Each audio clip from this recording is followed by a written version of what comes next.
Good morning. This is Saturday morning, the 10th of, what date is it? The 10th of February. The 10th of February. I received this flyer from Buckeye last month. The new one just came. This flyer right here, the reason I'm making this video is to introduce myself. Everybody knows who I am in Buckeye. I caused quite a stir 10 years ago when Woody Scouton came out to Track Day in Parcel 12 and decertified. He wrote it up. He put a job order against it. That caused a lot of trouble in Buckeye. Caused a lot of trouble for me because that letter that Woody Scouton decertifying Track Day, over a year went by and nothing was done. I had a meeting with Woody Scouton down in the Buckeye Town Hall on the second floor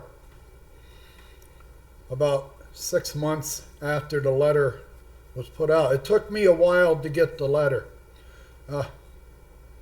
But these are all council members of Buckeye. And I am sure, Jeannie Guy, I've heard your name since you've been here. Tony Youngker, I've heard your name since I've been here. I'm sure, and my representative and number 5, Area 5 right here, is Craig Hustis. Craig Hustis was a Marine, or is a Marine. I'm a Marine. I consider myself a lifelong Marine. Maybe he does. But when I found out what had happened in Track Day did not, I'm an ex-realtor. I sold real estate in Seattle in 1978 for a year until the prime rate got up to about 10%. And a loan would cost you 16% from a bank. And we had Paul Volcker. We had a Democratic president that wasn't popular with a Republican Fed chairman. So Volcker was death on inflation. When I started selling real estate in January, from January to like November of 1978, the interest rate jumped about 3 or 4 points. They were going to beat down inflation, and plus it killed Carter's economy. Carter's economy, he didn't get elected. Ronald Reagan got elected. But when I found out what happened to Track Day, I bought, you people are too busy, and I'm sure you're not even reading this. You've got some minion that works in your office that's going to read all your email for you. Okay? But what I'm going to do is put every address here onto one email with this video, and I'll send you other videos. But I know for sure that Craig Hustis has served for about 10 or 12 years on the board, maybe 3 terms, 3-4-year terms on the board. And he's never been challenged. In the last election, there was only one name to pick for Area 5. Nobody ran against him. Everybody knew that anybody that lives in Area 5 and the Sundance Active Adult, Craig Hustis puts information out on Sundance Active Adult. He used to. I don't go on the website. I haven't gone on the Sundance Active Adult website in about 6 years, because 7 years ago I was kicked out of the HOA for knowing too much. For knowing too much. All right? Now, Craig Hughes has gone unchallenged. I wouldn't be surprised. It's not easy, hard for me to imagine that most of the people here that have been elected as town councilmen went without a challenge. They're so entrenched in Buckeye. They're born, raised, grew up here. They know everybody. They got a huge political base.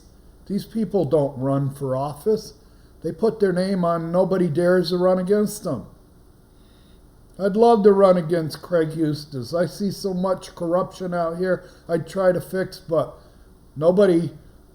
I've already been declared by the Sundance Active community as a troublemaker, a shit stirrer. Now, Mayor Osborne, I bet you grew up here. You know everybody. You probably graduated from Buckeye. You know everybody here. And you probably had no problem getting elected. Just like Jackie Meck had no problem getting elected. A local boy. And you'd pick a local before you'd pick an outsider.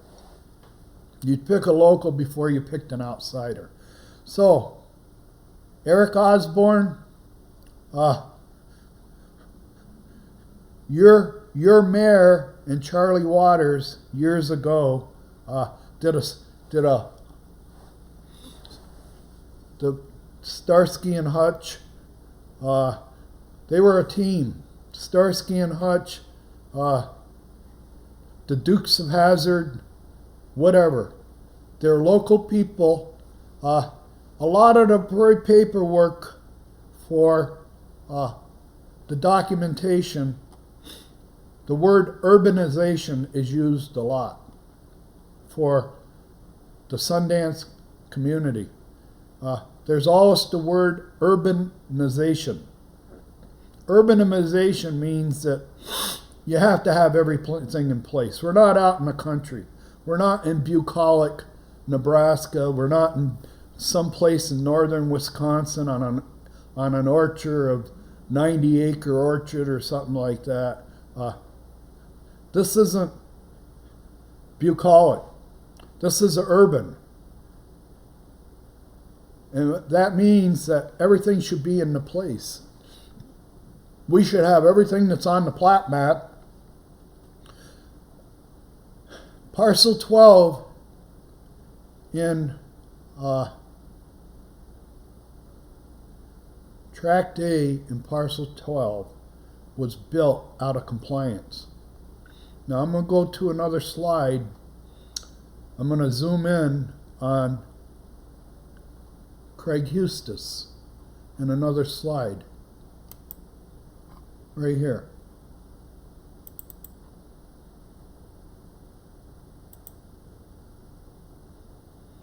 Let's blow this up.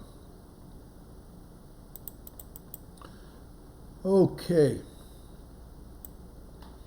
This is about 10 or 11 years old.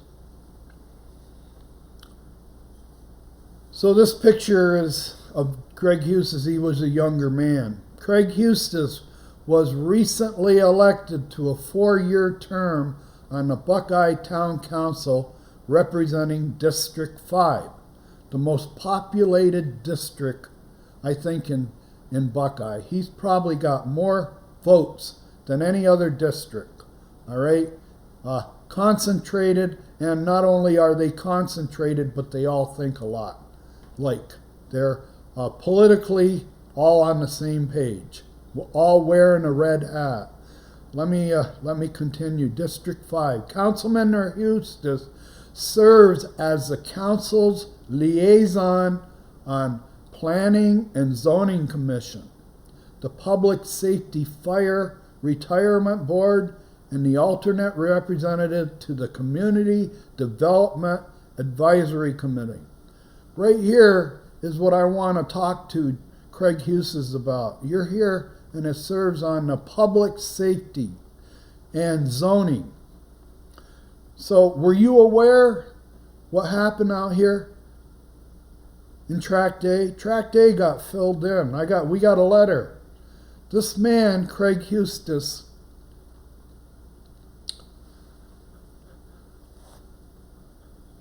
the story is, I'm sure every one of you know who Neil and Ann Lofdahl are. I'm sure you're on a first name basis with Ann and Neil Lofdahl. Neil is no longer with us. I heard he passed away. But Neil and Ann Lofdahl, all right, are the anchor family in Parcel 12. They keep an eye on Tract A. For the snowbirds that live on each side of Tract A. They are friends, tight, maybe family, and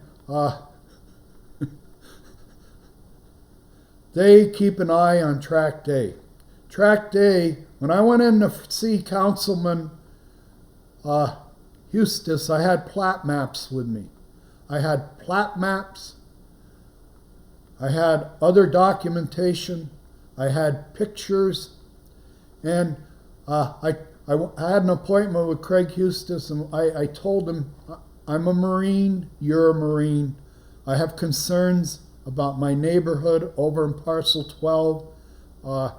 I've been talking to local people who live here, and they tell me that the flood profile around every house, or the drainage profile around every house, is very important because we have monsoons. Okay, so Pat Pence-Young, Wayne Blair, and Chuck Milosevic treated me like a remedial child in a architectural meeting to approve my screen doors. What started all this with my family and with the HOA, and what got Craig Hustis involved, what started all this is the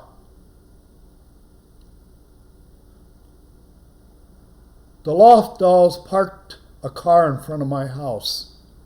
That was their parking spot for their cars. The Lofdahls had 2 golf carts, and they kept them in the garage. And they had the smaller garage on their lot. Okay? And they had a short, abbreviated driveway. So, and they were storing vehicles, Ann told me, for her son. So they've got extra vehicles in the family they have to store. What started all this, and what ticked me off, and what got me going, and more or less the match that ignited everything I'm going through right now, is the Lofdahls parked their SUV, a Mitsubishi SUV, a green one, in front of my house for 3 weeks straight. 3 weeks straight. They didn't move it for 3 weeks. 24/7 parked in front of my house. The lady who lived in my house, my girlfriend, my best friend of 36 years, we're going on like 37 years we've been together.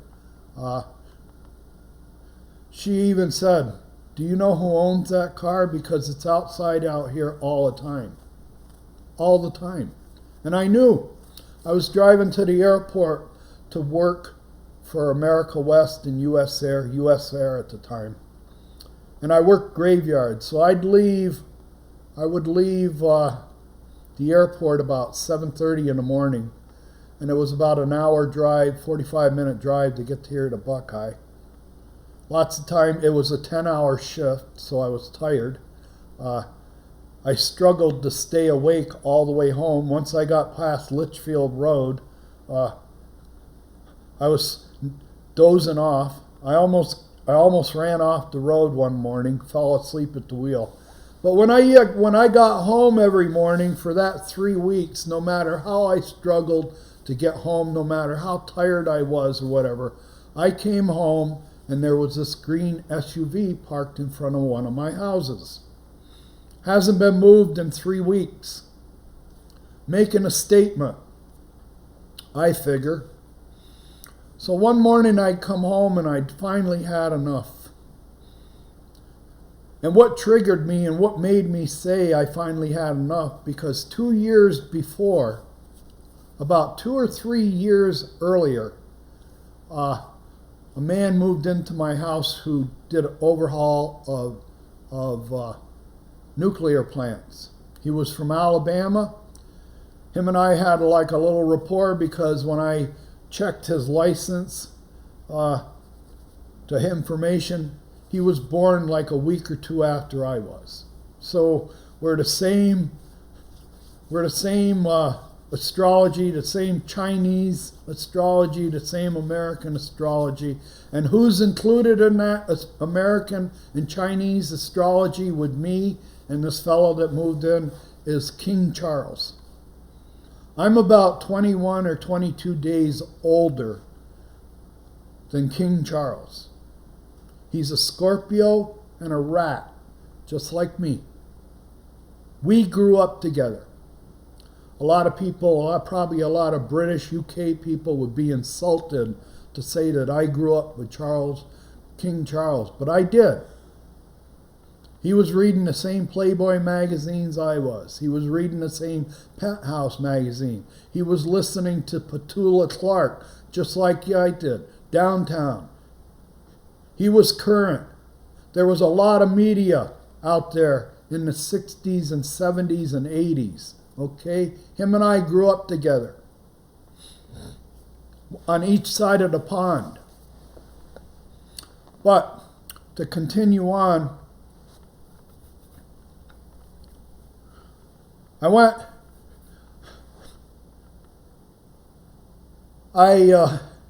got home that morning and there was this SUV staring me in the face. But, okay, get back to the story. 3 years earlier, this fella from Alabama, I was out working in the yard. I had a for rent sign in front of my house forever, and nobody was, because of the price I was asking and everything else, maybe, what was a restriction is I could only rent to 55 and older. I had so many people that wanted to rent that house, but when how old are you? No, can't come in. You're not old enough.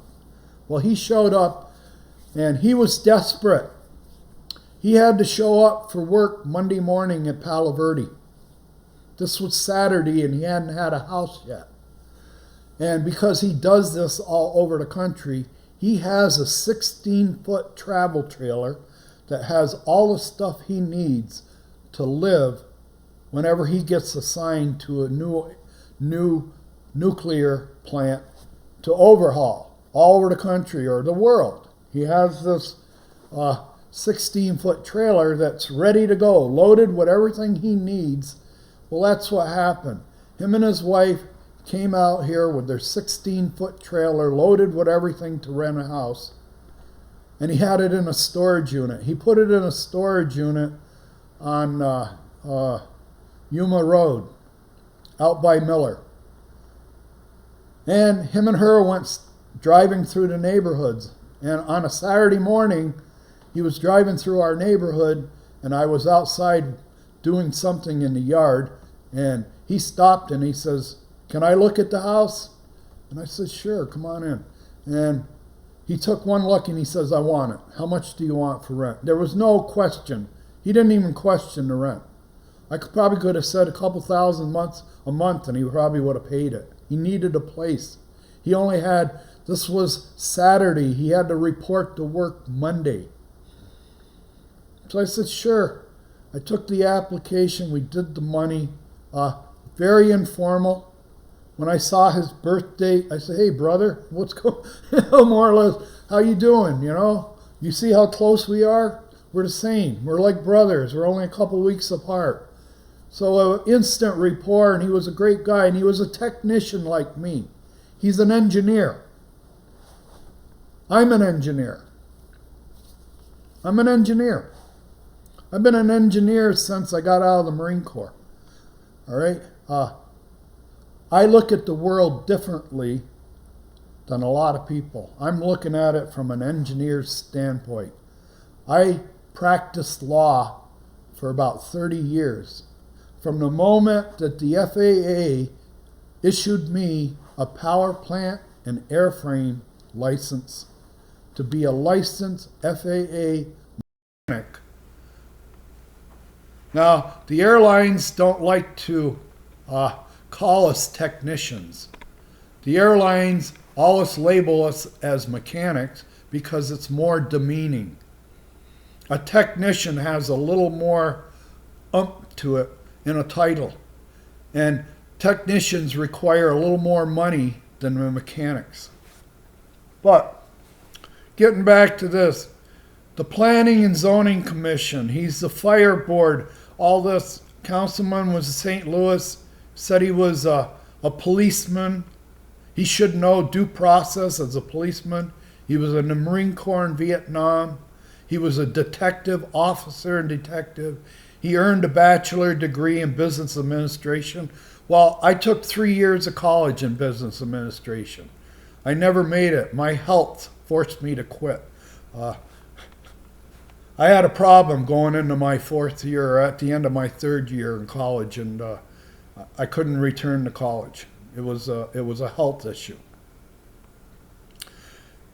Councilmember Hustis worked for Anheuser-Busch for more than 25 years, beginning in security, advertising, brewing supervisor, and then corporate manager. A graduate. Now, this is what a graduate of the Buckeye Leadership Academy, Councilmember Hustis was also a member of the Buckeye Planning and Zoning Commission prior to being selected to the town council. So he worked for the town of Buckeye before they made him a council member. He was an employee and he was on the Zoning and Planning Commission. Councilmember Hustis has lived in Buckeye 4 years. He and his wife, Deborah, have a daughter, son, and 6 grandchildren. This was, I think he sent this out. This was sent out, or it was on a flyer. And when I saw he was a Marine and I was starting to have trouble, nobody at Sundance Active Adult would talk to me about Track Day and the condition it was in. It was on the plat map as a drain, an access easement, and a multi-purpose easement, utility easement, public service easement. Well, I started pulling up manuals for Buckeye, their drainage manuals and things like that. And I had enough information, and I called him up and made an appointment with him. And when we had an appointment, this was early in about 2011, 2012, early 2011, 12. And I explained to him, I says, my patio goes underwater when it rains. I have a lake that forms between my houses. When I bought here, the plan showed an access easement on Track Day. And I had a picture of Track Day all filled in. And I told him, I said, because of flooding, I'm very concerned about the flooding, and I have to buy, for 2 years I bought flood insurance from FEMA. I went to State Farm here in Buckeye, and I told him the situation. He said, well, you don't have flood insurance. You don't need it. You're in a parcel that was blueprinted. The parcel you're in has a flood device in it. It has a device. It's called Tract A. It is the open water channel that goes over the underground pipe that is stormwater drainage for all of parcel 12. And I feel it's been filled in with and been given over to the people on each side as an entitlement, a gift. It doesn't drain. Now, a person that's on the planning commission should, public safety and planning, another thing about public safety, I want to bring up to all you council members, all right? There's a hazard at the end of Tract A. It's being ignored by the golf course. It's being ignored by the HOA. And now, if you ignore it, it will be ignored by the town of Buckeye. All right, let's go back. We'll get out of here, but this is pictures about 12 years old, maybe older. He was an employee of Buckeye working on all these commissions, and then somebody said, "We'll get you elected in Parcel 5." We've got all the votes in Parcel 5. Everybody in Parcel 5 is part of the Sundance active adult community. And we're not only going to put you on the ballot for there, but we're going to give you entree to put whatever you want on the active adult website. Sundance active adult, Councilman Hustis has entree. He can put out, I received so many things from him. I said, that's the go-to guy. He's our councilman. So when Pat Pence-Young, Wayne Blair, and Chuck Milosevic refused to talk to me about Tract A, they got up and walked out of the room. I had my computer, I had documents, I had maps, I had pictures, everything to prove that Tract A is out of compliance. And they walked out and refused to talk to me. I was sitting there with all my documents, pictures, and they wouldn't talk to me. You're out of order. You're out of order. You're out of order. And then finally they got up, and the last thing I said to them is, okay, I'm going to go see the drainage police. And about 3 days later, I was in Councilman Hustis' office. He agreed to talk to me.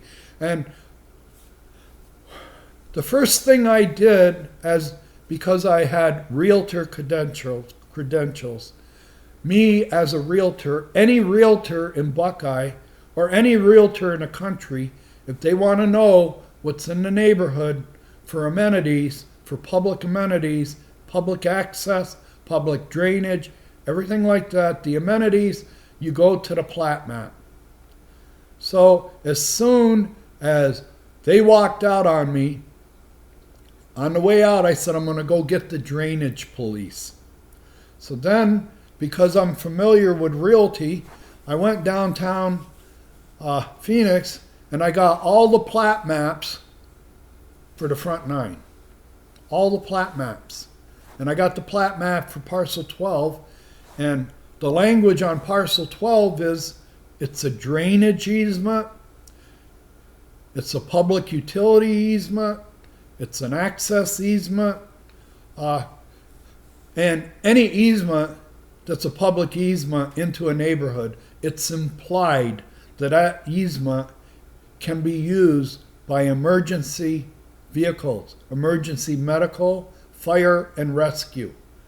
All right? That's the multi-purpose, highest and best use of Tract A is to be a golf cart path, a pedestrian path, a public utility, a drainage system, a backup drain for the pipe underneath it, and it's supposed to be available for emergency fire and rescue. Well, when the meeting ended, the people that did this, the graft that took place over here in Parcel 12, what I call graft, is they took Tract A out of service. They repurposed it. And there's a document, page 49, I think, of the drainage map, or the utility map, that an engineer questioned a surveyor about how the as-built doesn't match what's on the master plan. And Craig Hughes wasn't in on it, I don't think. If he would have been in on it, he would have never brought Woody Scouten out here to inspect.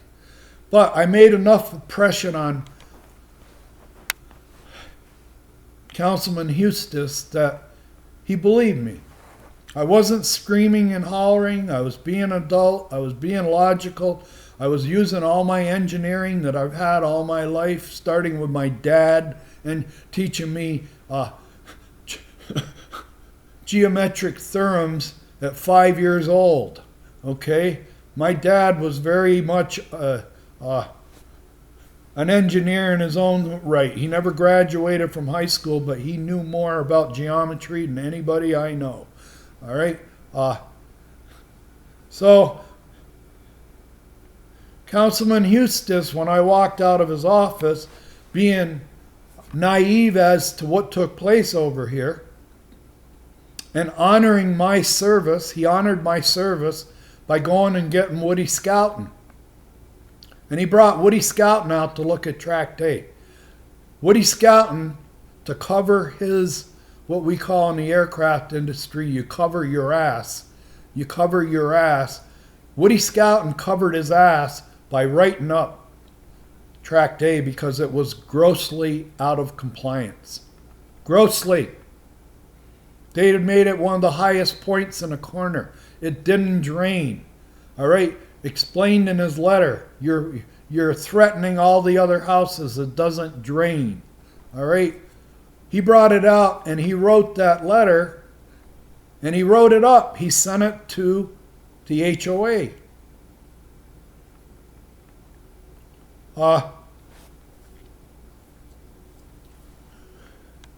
Councilman Hustis, after Woody Scouten, once he learned of the letter, Councilman Hustis sent me an email telling me that yes, Woody Scouten, or the town engineer, had been out here, he had inspected Tract A, and that he wrote a letter of decertification against it. And I thought, gee, Councilman Houston, he's communicating with me, he's staying and keeping me abreast of what's going on. Well, I called up Woody Scouten's office for about 3 weeks or a month. Every once in a while I'd call him up and say, hey, and I never could get him on the phone. It was always a message, I didn't leave any message. All right, so one morning I took a chance about 2 months after I got the note from Craig Hughes that there was a letter written against Tract A. He was following up with me. He was just letting me know. You were in here, you wanted to know about Tract A. I brought Woody Scouten out there and he wrote it up. Well, I couldn't get that letter. I kept calling Woody Scouten's office. Every once in a while I'd call, and finally one morning I called up about 2 months after I got Woody Scouten's, or Craig Hustis' notice. I finally got, one morning Woody answered the phone. I couldn't believe it. I even said to him, I can't believe you're home. All right. And I explained to him, I said, I'm the fellow that talked to Craig Hustis, and he talked to you, and you went out and wrote this up. And I said, I don't have the letter. He told me you wrote a decertification letter against Tract A, and I don't have it. Would you please send it to me? Please send it to me. Well, he did. Woody Scouten sent me the letter. And in that letter, he ordered the HOA. He stated that the track has been filled in, that it doesn't function as a drain anymore. All right. and he ordered them to fill it in or to dig it out and restore it to the original plans, the original master plan for utilities and drainage. He ordered them to restore it to that. Well, when I got that letter, he sent me the letter. And it's very clear. Track day's out of compliance. It's filled in. He even had a picture of it. He sent pictures and maps. He made a reference that it had to be pulled out. Well, when I got that letter, I thought it's only a matter of time before they're going to break ground over here. Well, they never broke ground. It's my opinion that Charlie Waters, the treasurer of the senior board member, the first board member picked, the senior board member, and also the treasurer, and also he helped Jackie Meck get elected. Okay? Charlie Waters, I believe, when that letter hit the HOA, went to the town council and donated a large sum of money to All Faith Charity. I have a letter that proves that he gives money under the guise of a golf tournament.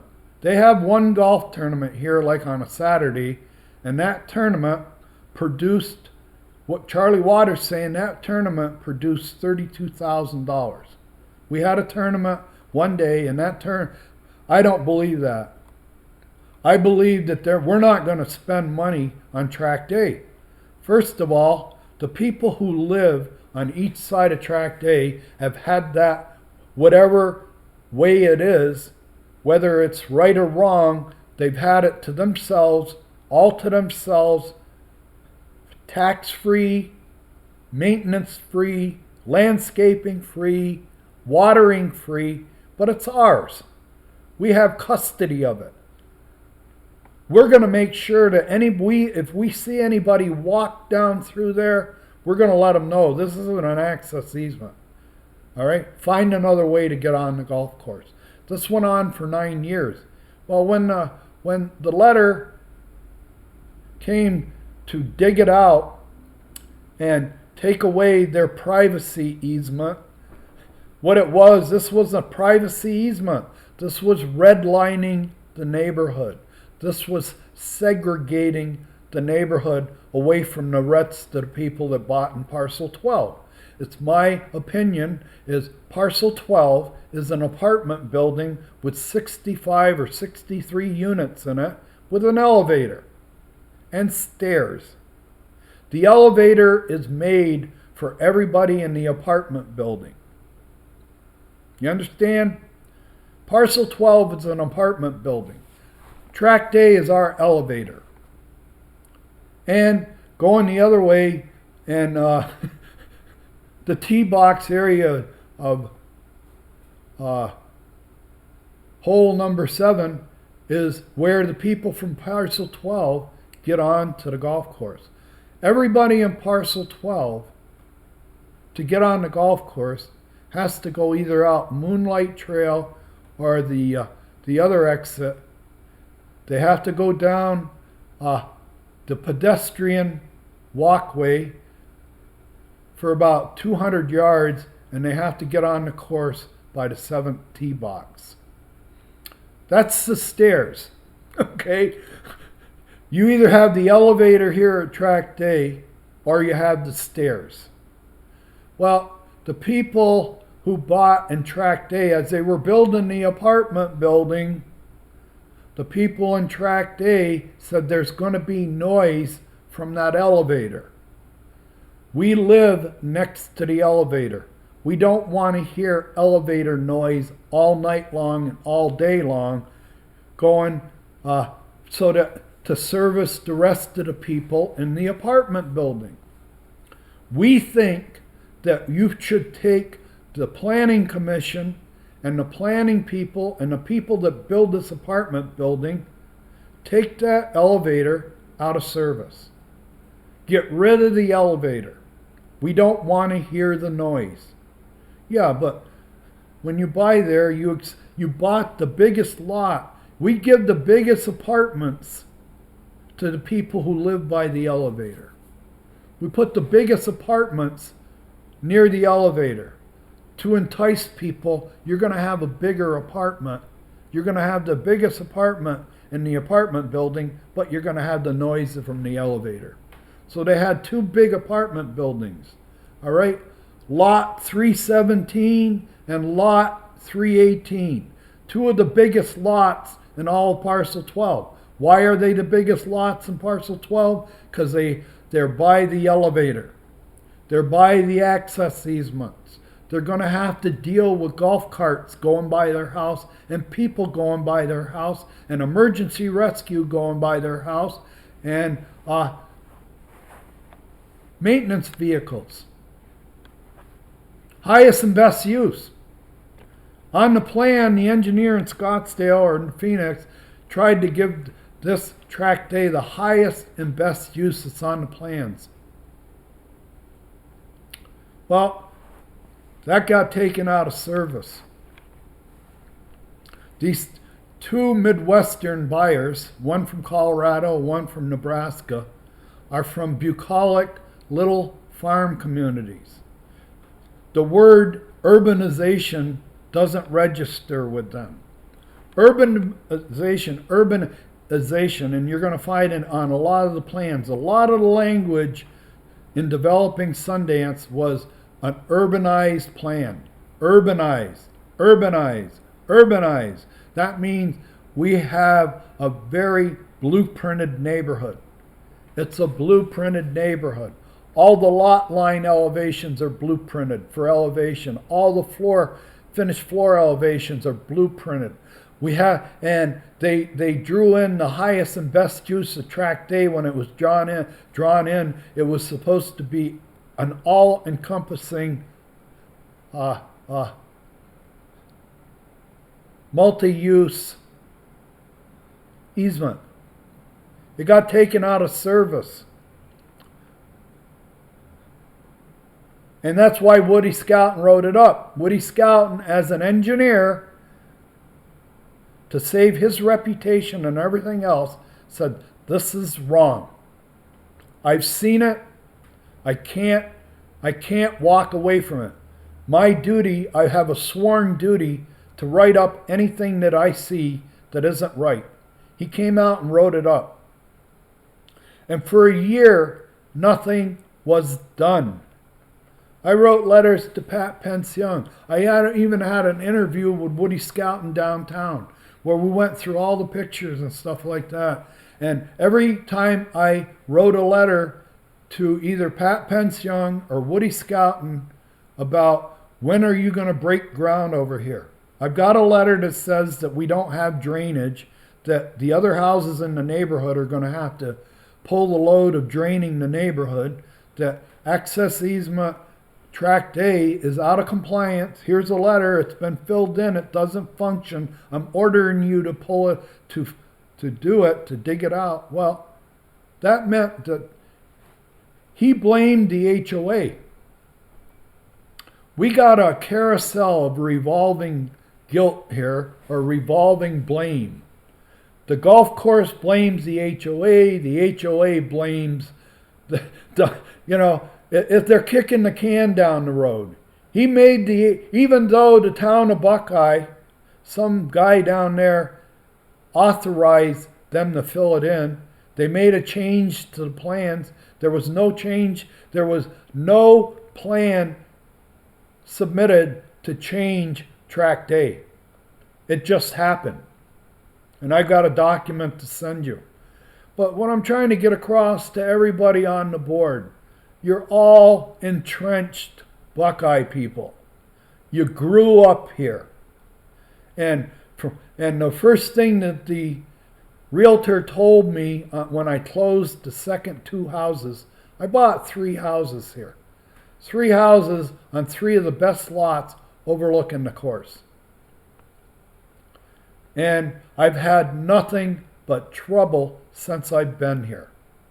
Star Blue put a letter in my file a month and a half after I closed all 3 houses.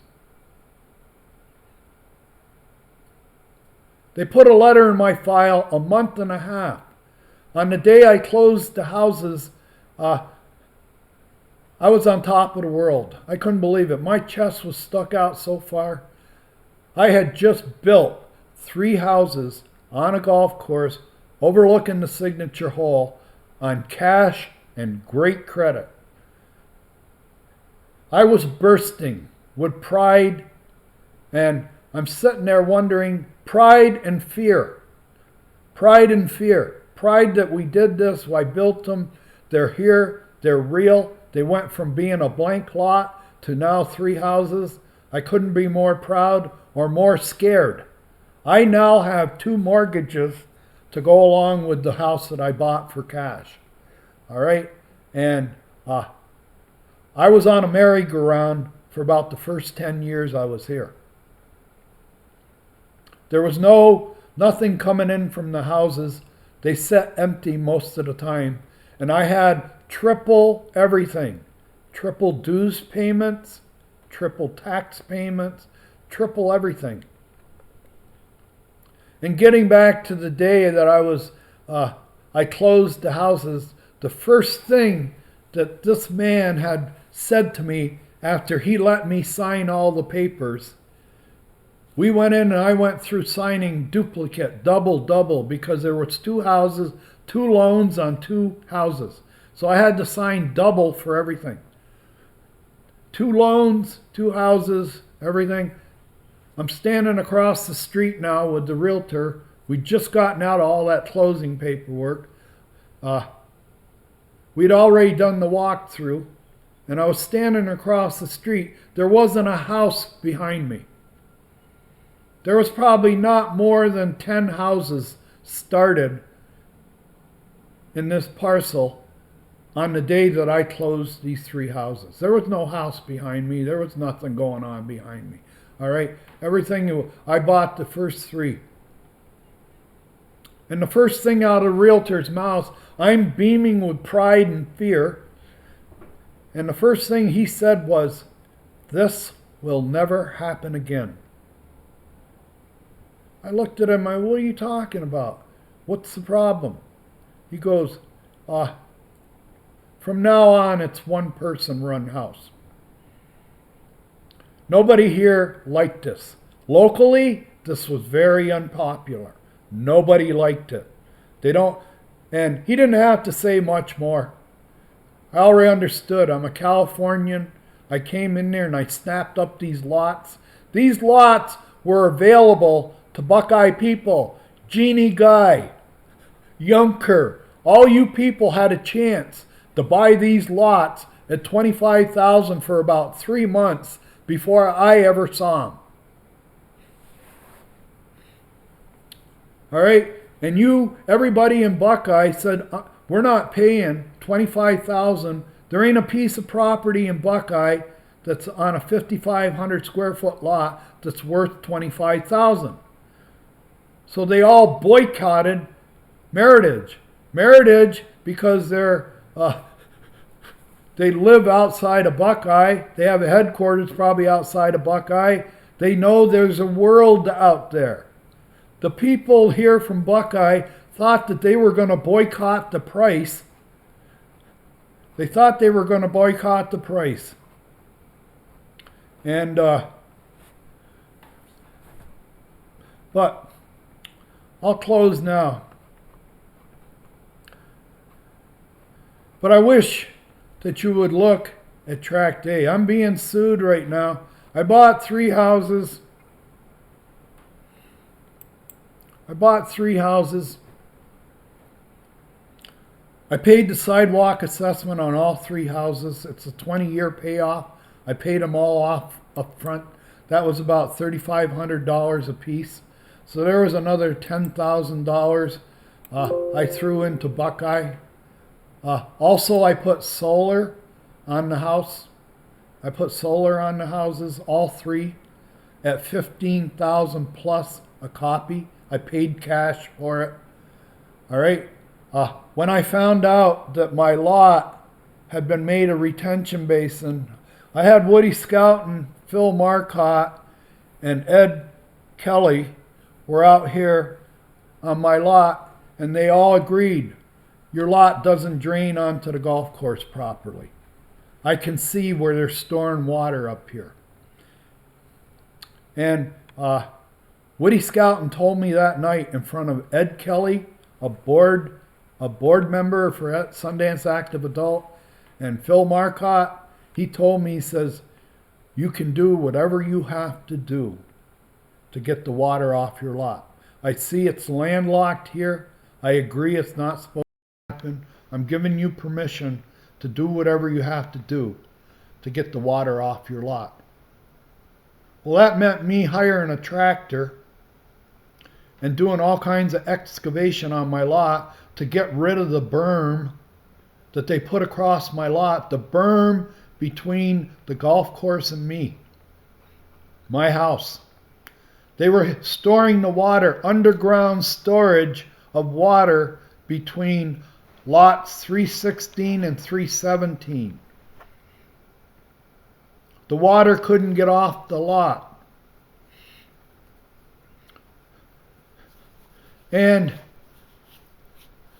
when I had a certification letter, a letter from Woody Scouten saying to dig it out and open it up, like I said, the first thing that happened was Charlie Waters gave the town of Buckeye, All Faith Charity, a balloon payment. So almost a year went by and they hadn't turned over. And with all the letters and correspondence, the questionnaire that went back and forth with me and Pat Pence Young, I sent letters to Woody Scouten after he sent the letter asking him, when are you going to start breaking ground? When are you going to start digging this out? And I'd always get an answer back from either Pat Pence Young or Woody Scouten saying, we're looking into it, we're looking into engineers, we're doing the planning on it, everything else. Well, after about 10 months and prior to me being arrested walking on track day, about a week before I got arrested for walking on track day, while walking on track day. I wasn't arrested for walking on it. While I was walking on it, I was arrested. Okay? And I was arrested with charge with missing a court date. We're arresting you because we sent you a summons 21 months ago and you ignored it. All right? So you're going to jail for 4 days. And that's exactly what happened. They put me in handcuffs. First of all, they made a demonstration out of me. They had to show everybody in Parcel 12 that if you say something about track day, this is what you get. If you try to use track day per the plat map, this is what you're going to get. They threw handcuffs on me. I was 63 years old at the time. 63 years old. It was in the winter. It was January 17th, a cold January morning. I had my jacket on with a liner. I was walking. I walked from track day from end to end for a week. And everybody saw it as provocation. You're provoking your neighbors. They've had this all to themselves for 9 years. And because they've had it for 9 years, we think we shouldn't have to make them give it back. We're not going to make them give it back. They've had it. They stole it fair and square. As far as we're concerned, they're custodians of a track day. They tell people who try to walk on track day, you're not allowed to walk here. They did it for 10 years. Well, I'm a Marine. I'm also a New Yorker. I'm also an engineer. I'm also highly educated. I've probably forgotten more about engineering than most of you know. Electronics, engineering, stuff like that, I've forgotten more than you know. I have a very solid background in engineering, geometry. And so I went to one of the last meetings after about a year of all this dialogue going back and forth. Every time I'd get a letter from Pat Pence Young, we're looking into it. We've got engineers working on it. The engineer was Charlie Waters. Charlie Waters went in and gave All Faith Charity a balloon payment. Jackie Meck said, "Thank you, Charlie." Now, he told everybody in Buckeye, don't do anything. Don't do anything. Leave it as it is. Make Seward Lasham go hire a lawyer.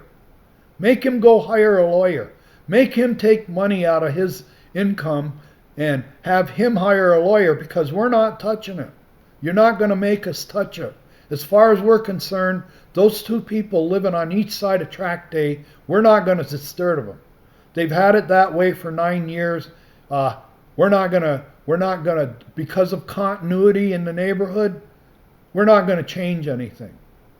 Well, this went on, and I went to a meeting, and the meeting fell apart because I was very vocal in the meeting, not swearing, not cursing, not screaming, just trying to make the point that track day has been written up for almost a year and nobody has turned the shovel. All I'm getting is double talk from the HOA, and Woody Skelton says the same thing. We have engineers. I wrote him 2 letters, and both of them were looking into it. Well, I went to the last meeting about a week before I got arrested for walking, for missing a court date while I was walking on a public easement. I was walking on a public easement. They couldn't arrest me for walking on a public easement. So they looked back in my record and they said, gee, the guy had an altercation with a golfer 20 months ago.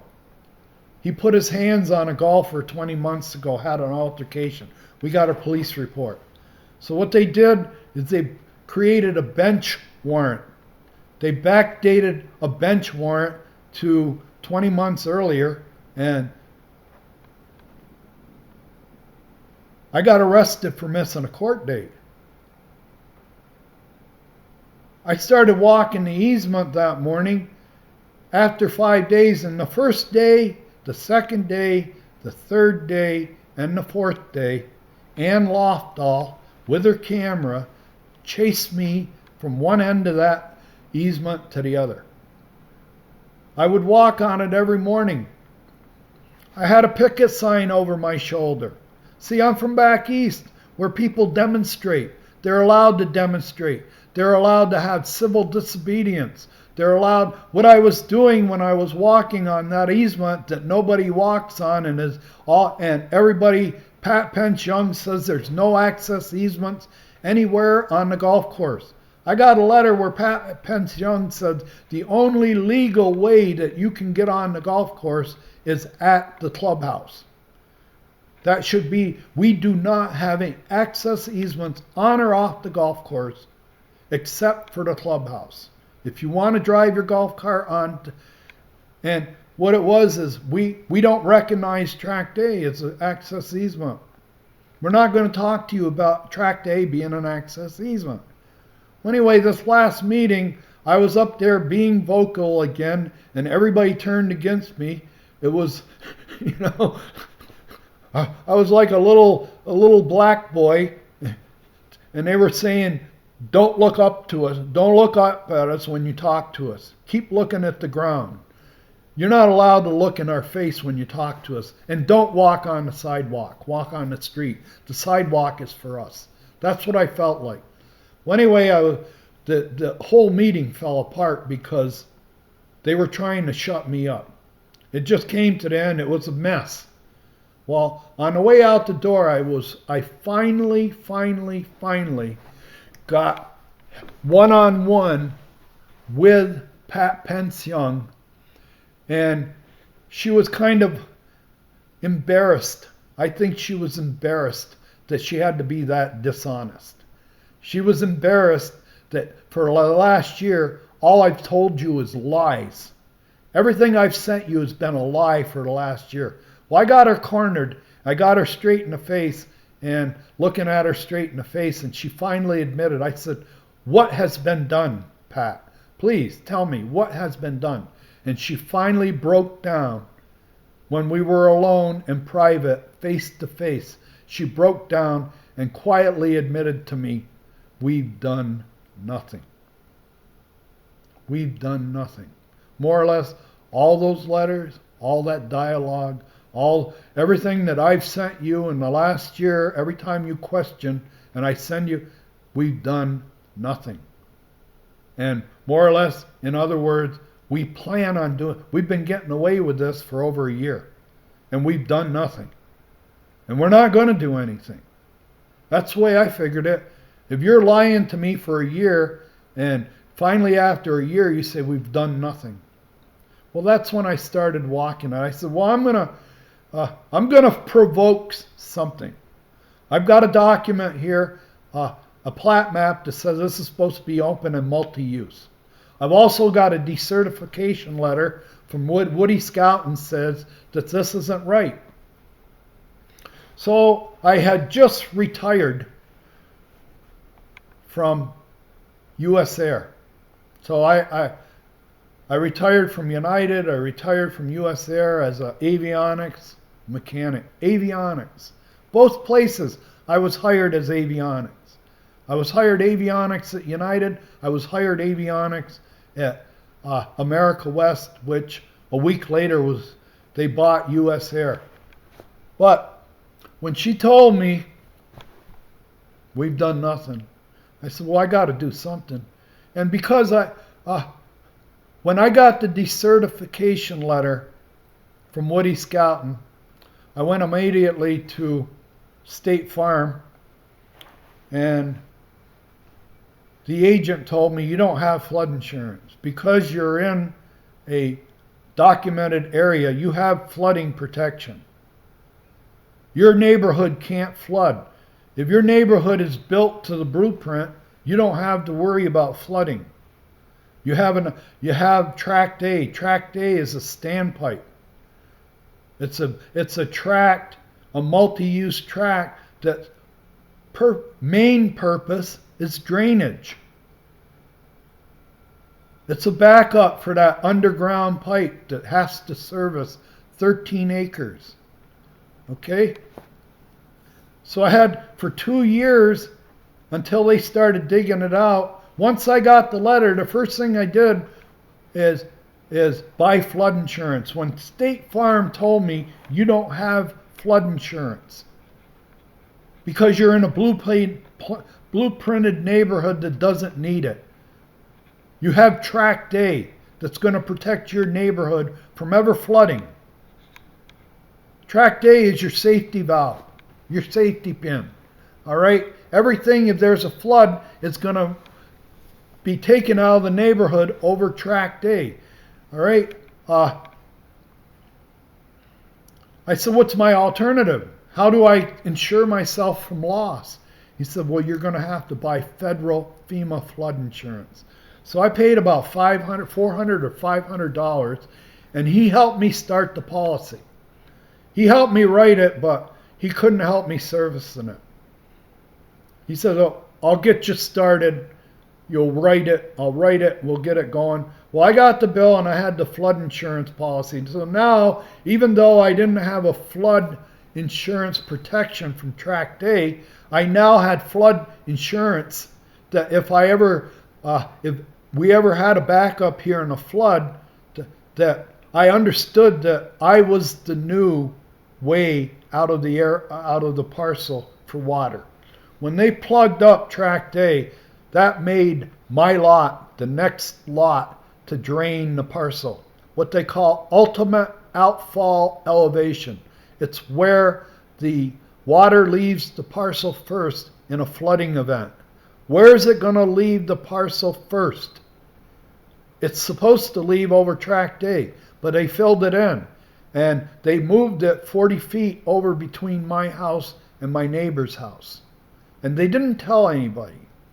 Now, I paid it the first year $400. And the second year when the bill came, there was a statement, and I had to I went to State Farm. He couldn't help me. They wanted to know, FEMA wanted to know, I had to give them a statement. I had to send them a bunch of material because they wanted to know, why are you buying flood insurance when you're in a blueprinted neighborhood? You're in a neighborhood that's designated as a non-flood area. You're never going to flood because you have nomenclature in your neighborhood that's going to take care of the flooding. That's Tract A. Tract A is your outlet for flooding.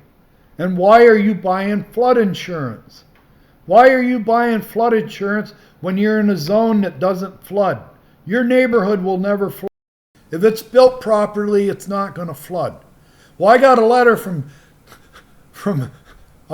Woody Scouten saying that telling the HOA that it's filled in. Tract A is filled in. The function of Tract A has been destroyed. I'm ordering you to dig it out, but he ordered the HOA.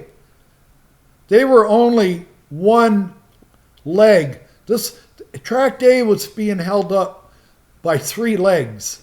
One leg was the golf course that didn't want to change it. They didn't want to change their tee box. They didn't want any water on their golf course. We're not gonna be the skid plate for that neighborhood, all of their surface water, or in a backup. If the drain fails, the last place we want the water to go is over our tee box. So we're going to fix it so the water goes between lot 317 and lot 316. And we're going to build the retention basin up on lot 316 by lowering Mr. Lasham's finished floor elevation 2.5 inches. So now they still haven't dug out Tract A. They haven't dug it out. And I'm looking at a bill, and FEMA doesn't want to insure me anymore. They want statements. I have to run around and find statements. First place I went to State Farm, and he says, I can't help you. I wrote it, but I have nothing to do with FEMA insurance, so you're on your own. And I finally got it to where they accepted that, and they took the premium. Again, so I paid like around $900 over 2 years above my dues, above my taxes to insure my house because the people that built the neighborhood, the graft that happened in the neighborhood, they took away the drain. I had a certified letter. I might have sent that letter in with my bill payment. I'm sure I did, saying the drain's been taken out of service. And it hasn't been taken care of. And they haven't done anything. So, like I said, I went to a meeting, and when I finally got her isolated, alone, one-on-one, she was honest enough. Finally, she must have got religion, or the honesty overcame her. But finally, or she understood what had taken place, the graft. She understood it like nobody else. And finally, when we were alone, she said, we've done nothing. We have done nothing. Which means we're not hiring engineers. We're not interviewing people. We're not trying to line up to get this done. What we did is we gave Jackie Meck's charity around $30,000, I figure. And so I'm like, I have to do something. I can't afford every year to pay $450 on top of my regular house insurance so I can insure for a flood event that may happen, because the real flood mechanism has been taken out of service and gifted, made a welfare entitlement for the people that live on each side. And the reason that it's a welfare entitlement from them is they're not urban people. Urbanization means nothing to somebody that lives on a 100-acre farm or orchard in Wisconsin, Minnesota, right? You fly over it and all you see is these huge farms, one little farmhouse with a 100-acre farm. You fly over it and you look down and there's no city. It's just this grid of big land-holding farms with a farmhouse. It's like a checkerboard. Iowa, Wisconsin, Nebraska, places like that. Those people, urbanization doesn't mean anything to them. All they know is, I want what I have back home. I want privacy. I'm not going to buy this overpriced house unless you give me a deal.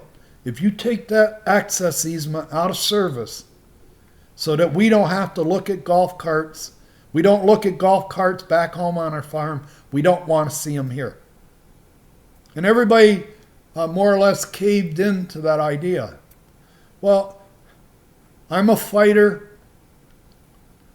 Tell you a story, I got beat up the first day of kindergarten.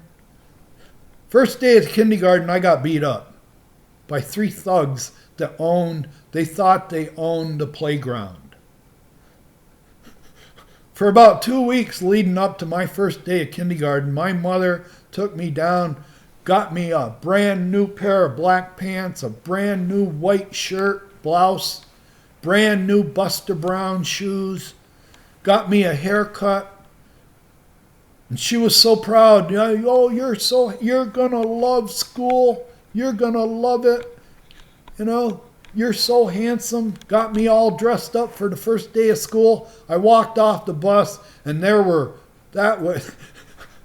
who was standing there when I walked off the bus? Wayne Blair, Chuck Milosevic, and Charlie Waters.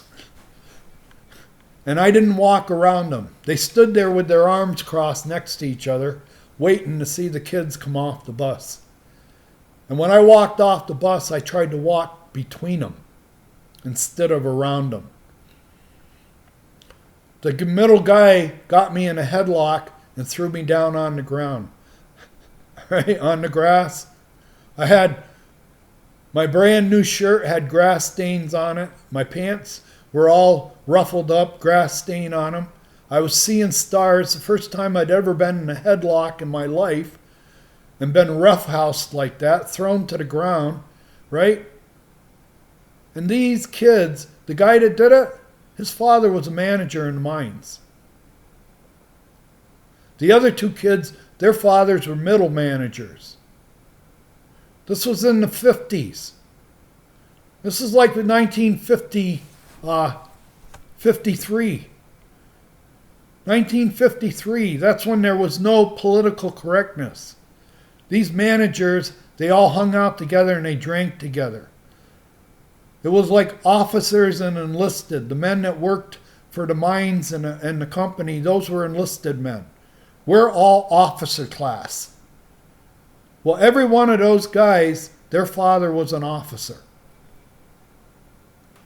And those officers back in the 50s, when they got together and drank, they used to brag about how they got under somebody. Brag about how they had to take control. Brag about, how we bust the union. Brag about this, brag about that. So these kids grew up with an attitude that we're superior to everybody else. If we have a kid, it's one of us against one of the blue-collar kids, we're all going to win. The powers that be are going to protect us. That's why I got beat up. Now, I get home, my mother goes, "What happened?" And I told her, I said, "Ma, school sucks, Ma. I'm never going to believe you again. All right? School sucks." "Well, what happened?" "Well, look at my shirt. It's all grass stained. My pants are all grass stained. I got beat up the first day off the bus." And my mother then understood. And she gave me a lecture from then on. She goes, "I grew up poor in a town just like this. We were the poorest family in town. And I understand what's going on." She goes, "From now on, I'm going to tell you one thing about cowards. Cowards hang out in groups. They don't hang around alone. If somebody's alone, they're not a coward. They go through life alone. They make their decisions on alone. They don't." But she goes, "Cowards group together." And she goes, I know, because I grew up in a town just like this. And she goes, from now on, whenever they harass you, I want you to pick the biggest one, the one that they all fear, and hit him first. Hit him as hard as you can. Hit him as hard as you can. He's never been hit. He's a schoolyard bully that's supported by all his friends. You go up and you hit him as hard as you can and knock him down, and the rest will leave you alone because they don't dare do it. It's the old pecking order thing. General Lee, Robert E. Lee, made a quote that the person on the battlefield with the least amount of resources has to be the most audacious. When you're on the battlefield, who's ever the least has to be the most aggressive and audacious. They have to make up for what they don't have in support. Also, the pecking order. The pecking order has been taught for 50, 60, 80 years. The pecking order is, the rules of the pecking order is the top person pecks down to the person below him. That person pecks down to the person below him. The next turn. The person that has nobody to peck down to, the person on the bottom of the pecking order, has been proven over the years, they have no alternative but to attack the top of the pecking order. And that's what I was doing. Nobody here was supporting me. The HOA, they were stonewalling. They were paying Jackie Meck behind, under the table, taking money under the table to give to Jackie Meck to support his favorite charity. So I just said, I'm going to take a chance. And I had no idea about the warrant. I hadn't received no court notice ever. In the fucking 20 months, I received nothing. But when I started walking it the first morning, before I got done, that half an hour, Ann Lofdahl chased me from their patio in the back to the front for half an hour with her camera. She did it on Tuesday. She did it on Wednesday. She did it on Thursday. On Friday morning, a cold January 17th, about 9 in the morning, 9:30, I took my picket sign, my invisible picket sign that says that Track Day is an access easement. That invisible picket sign had the plat map on it. And I was challenging. I was bottom of the pecking order. I had the least amount of resources. I had to be audacious. How am I going to get this change? Well, I started walking the easement every morning. I made sure that every morning for 5 days, I started at the sidewalk, I walked to the end of the easement, I turned around and came back. I did that for 4 days straight. And all 4 days, I was being chased by Ann Lofdahl and her camera. Okay? On the 5th day, I made about 3 trips back and forth. And on the first trip, when I looked over at the Veskerna patio, there was about a dozen people on the patio. They weren't smiling and waving, and there was 3 or 4 video cameras going, maybe other cameras. And it hit me. You've finally gotten a reaction. You've finally gotten a reaction. We're getting movement now. She chased me back and forth for 4 days with a camera, so I know it's irritating her. And then this morning, on a Friday morning, I'm looking over at their patio like 30 feet, 40 feet away from me, and I've got cameras and all kinds of people, and they ain't smiling. So I turned around and I made the comment.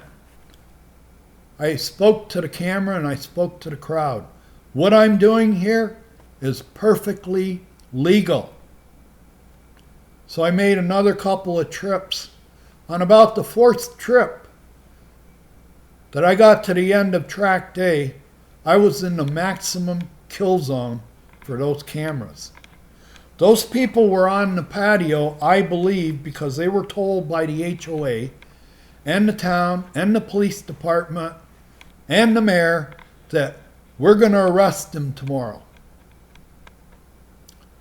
We got our judge that came out of her cracker box,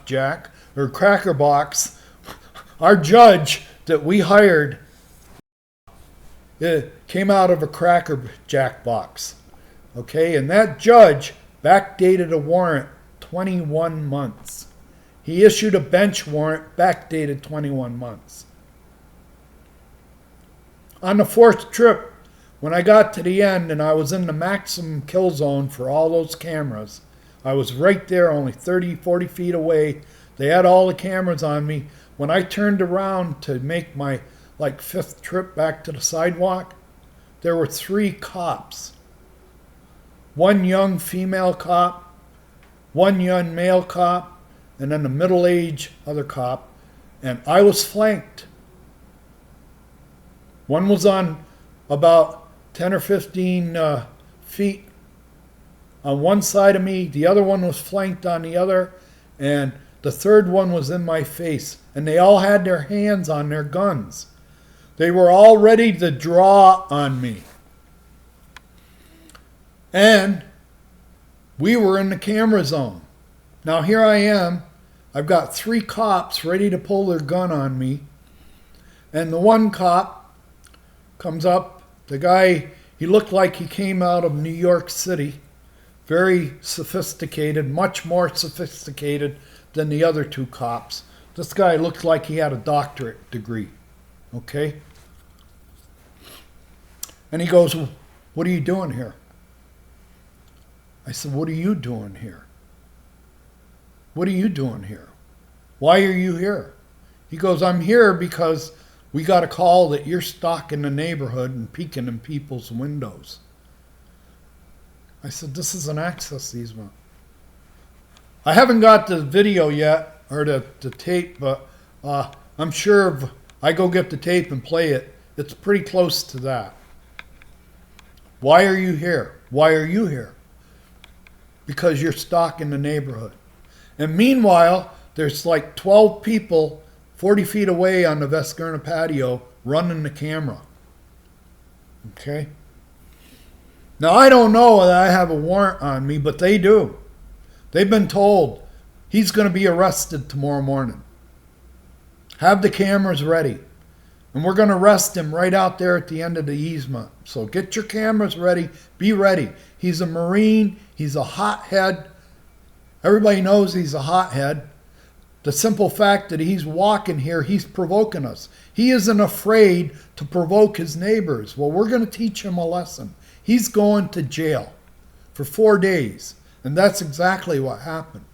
I turned around, there was 3 cops there, and the one guy says, "What are you doing here?" And I said, "What are you doing here?" He accused me of, I said, "This is a public easement. It's an access easement. It's the same as a sidewalk." Well, I didn't get very far talking to him because he wanted my ID. He thought if he's got his wallet on him, we're going to arrest him right here in front of the only thing that saved me from all the cameras on the patio getting arrested, the only thing that saved me is I didn't have my wallet or my ID on me. I didn't have my ID on me. So when he says, "You have to identify yourself, who are you?" I says, "Well, I live in the neighborhood. I'm a resident here." "Yeah, where do you live?" I said, "I live in that house right there." "Well, why don't you walk on the golf course there?" "Because this is the access easement on the golf course."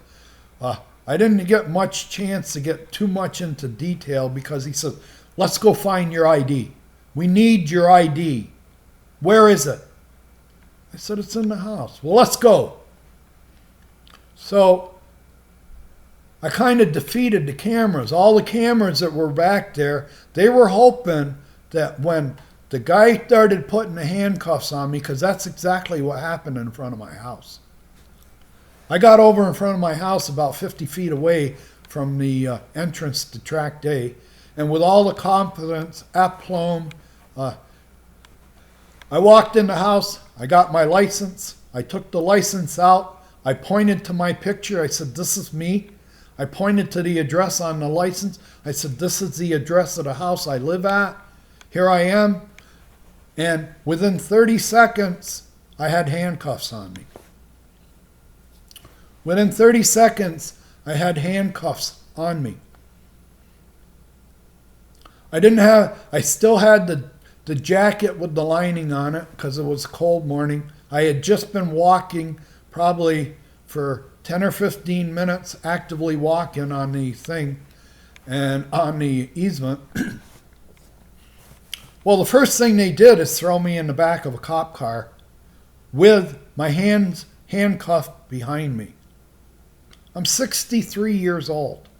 There wasn't one question from either one of those cops, all three of them. Not one of them said, do you have any medical condition? You're 63 years old.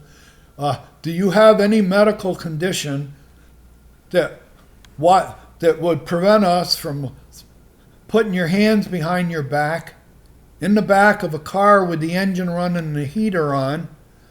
They left the engines running and the heater on. They threw me in the back of the car and they left me.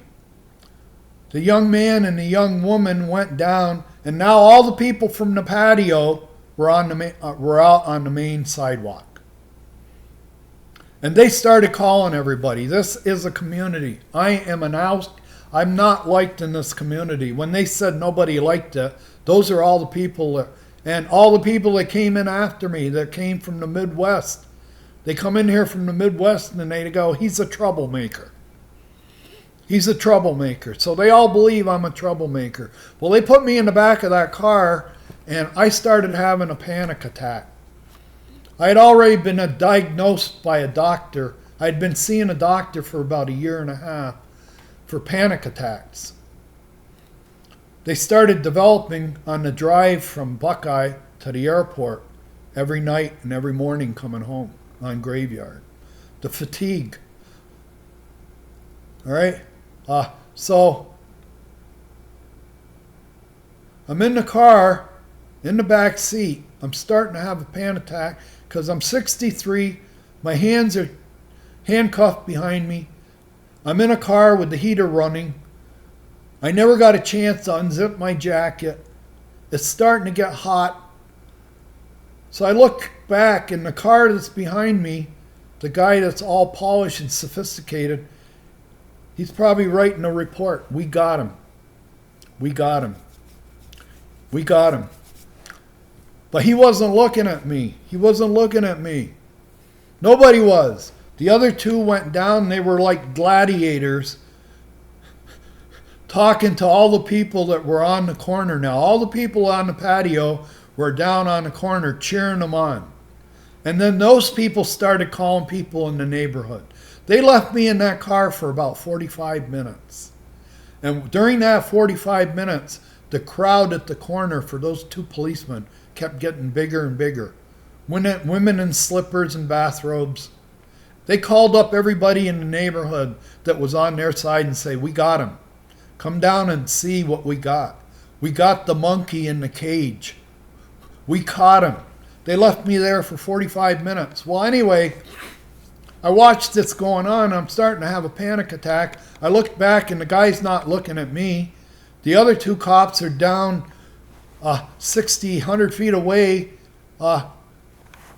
taking accolades from the people on the corner, telling them, yeah, you're doing right. He's an asshole. You should. Yeah. So I figured, well, I'm about to go off here.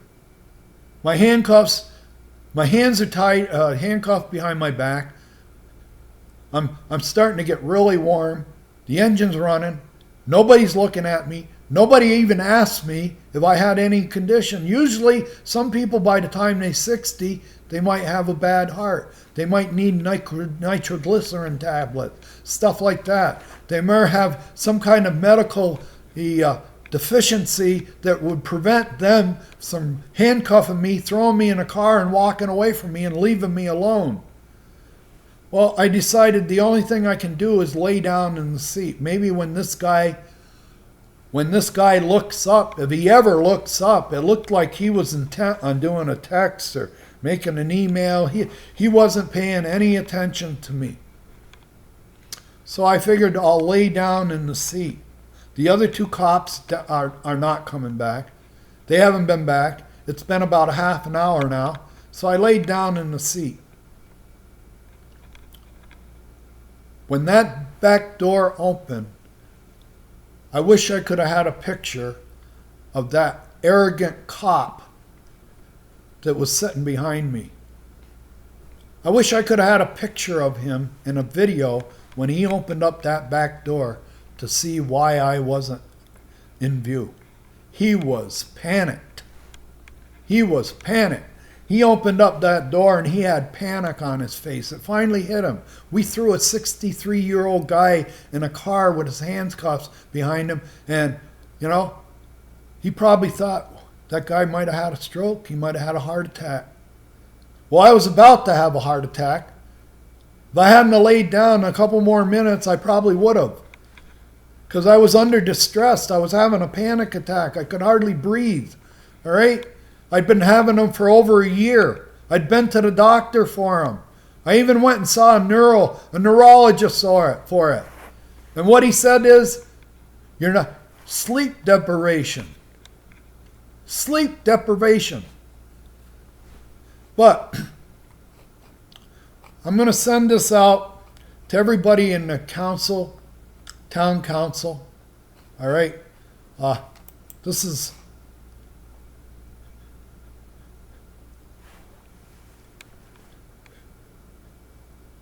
You're all a bunch of... You don't get it. I've forgotten more than you know. All right? This was a flim flam. You guys got bought off by Charlie Waters. And after I got arrested, let me go on with the story. They took me to downtown Buckeye and they chained me to a bench. 64 years old with a credit rating over 800. I own 3 houses. All right? I've thrown all kinds of money at Buckeye in taxes, revenue, sidewalk assessments. I've done everything right, but I'm going to jail. And I did. I went to jail for 4 days. When I got out of jail, my first court appearance, I got diarrhea. I ask any of you on the council, Craig Eustace, the rest of you, go spend, I challenge you, spend 4 days in Joe Arpaio's jail like 10 years ago. You'll have instant diarrhea. It's in the air you breathe. They put you in with... I was in a holding cell for the first day and a half I was there. Spent time in holding cells. All right, and then finally they sent me over one night to another place, Satellite. Handcuffs on my feet, handcuffs on my hands. All right? I almost broke my nose. The night I got released, they wouldn't trust me to walk like 100 yards without having handcuffs on my hands and my feet. So I had to walk, taking shortcut. I'm in a hurry to get out of jail. They said, you're going to be released. Somebody's paid the bond. All right? This is a horror story. You should be ashamed. I'm going to close.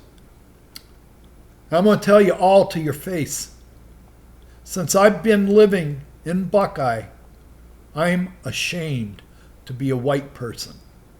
I'm ashamed. As far as I'm concerned, this is the Buckeye Bund. You know what a Bund is? Look up German American Bund.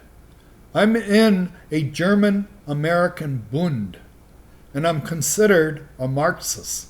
I'm considered a communist. I'm considered ethnically not pure enough. My blood isn't pure enough to live in Buckeye. Okay? And that's why I've known this all my life. I've been looked down on and beat up all my life. All right? You get sick of it after a while and you recognize it instantly. People go, oh, well, you're imagining things. Dude, I got beat up the first day of school because they didn't want my family in town. All right? And because I tried to walk through 3 guys. They were testing me. You're either going to understand that we run the playground and you don't. And what I all are, you're playground bullies. And Councilman Hustis, you're a Hollywood Marine. I served with a lot of them. I served with a lot of Hollywood Marines. And they all look down on a Marine with a Brooklyn accent. You take these Hollywood Marines that came out of Minnesota, Wisconsin, they're all educated, they're all white, never seen a black person in their life, and you got a black Marine from Brooklyn, or you got an Italian Marine from Brooklyn, or the inner city of Pittsburgh, the inner city of Syracuse, the inner city of Albany, the inner city of New York, the inner city of Boston. All these street people were drafted. All right? I was drafted. All right?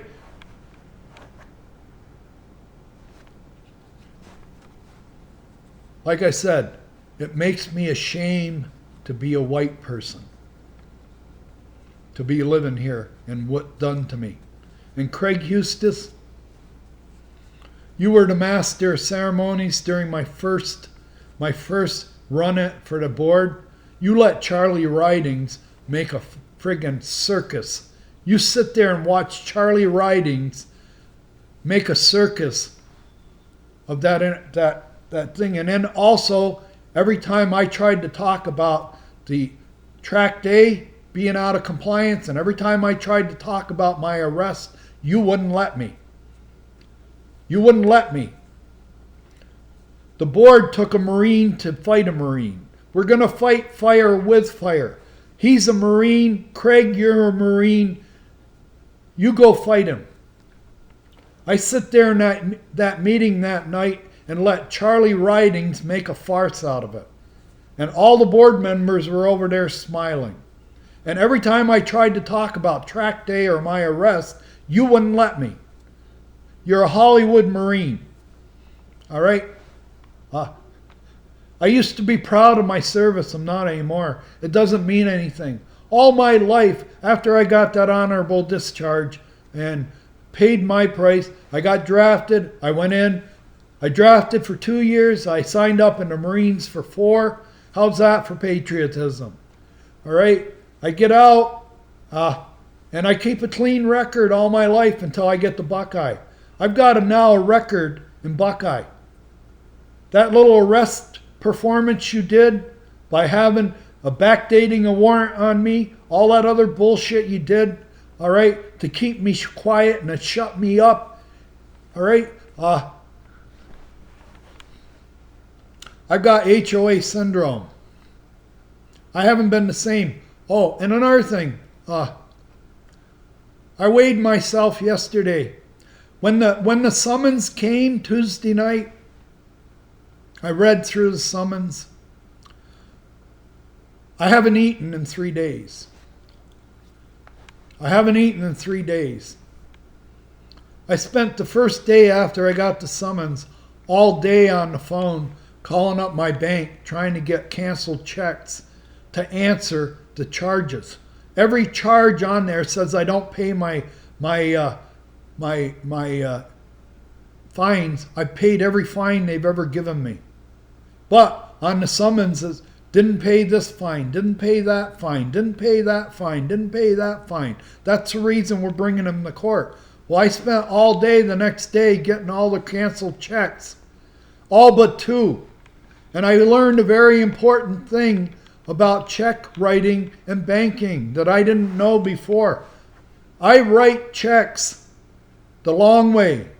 I send in checks the long way. I do not do electronic transfers. I never have, I never will. The old-fashioned way. I write checks to have a canceled check.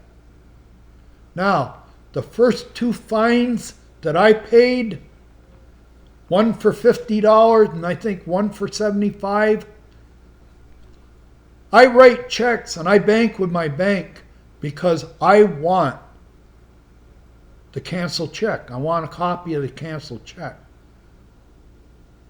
2 of the checks, I can't get a copy from the bank.